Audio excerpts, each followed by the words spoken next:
క్రీస్తునందున్న ప్రియులకు ప్రేమతో వందనాలు తెలియజేస్తున్నాను.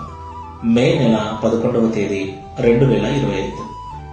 ఈరోజు దేవుడు మనకు చేస్తున్న వాగ్దానం ఏమిటనగా, కీర్తనల గ్రంథము 75వ కీర్తన 10వ చరణం.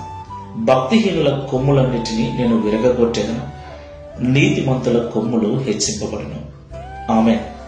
నా ప్రియమైన సహోదరి సహోదరులారా, దేవుణ్ణి ఆరాధిస్తున్న మనలను, దేవునికి ప్రార్థన చేస్తున్న మనలను దేవుడు ఆశీర్వదించడానికి సమర్థుడై ఉన్నాడు.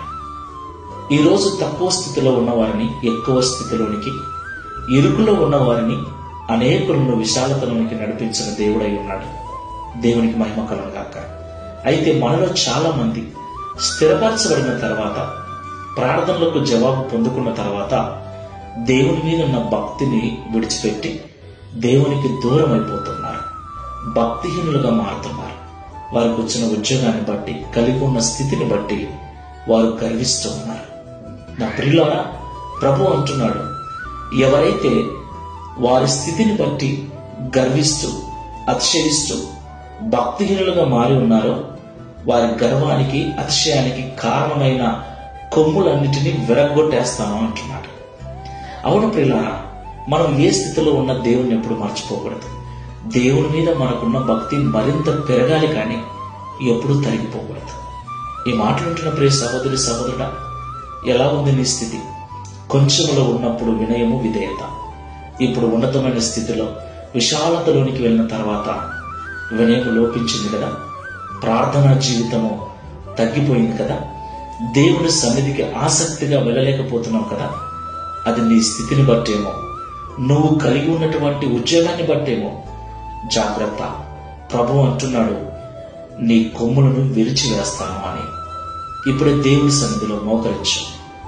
మొదట నీకున్న విశ్వాసము, ప్రేమ, భక్తి ఇప్పుడు ఎలా ఉందో ఒకసారి పరిశీలన చేసుకొని, ఒకవేళ తగ్గిపోయినట్లయితే దేవునికి క్షమాపణ చెప్పి మరలా నీ యొక్క విశ్వాస జీవితాన్ని, భక్తి జీవితాన్ని పెంపొందించుకో.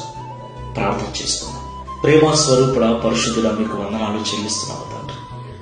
మా యొక్క ఆత్మీయ జీవితం ఎలా ఉందో మమ్మల్ని పరిశీలించుకునే విధంగా ఈ ఉదయకాల సమయంలో మాతో మాట్లాడినందుకు స్తోత్రాలు. జీవన సంబంధమైన వ్యాపారాల్లో, ఉద్యోగాలలో చిక్కుబడిపోయి మా యొక్క ఆత్మీయ జీవితంలో దిగజారిపోయి ఉన్నాం, భక్తిహీనులుగా మారిపోయి ఉన్నామని మాకు తెలియపరిచినందుకు స్తోత్రాలు.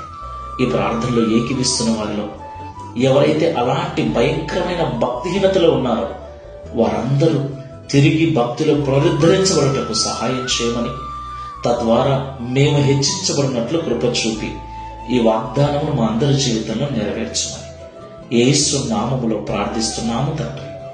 ఆమేన్. Praise the Lord. God bless you.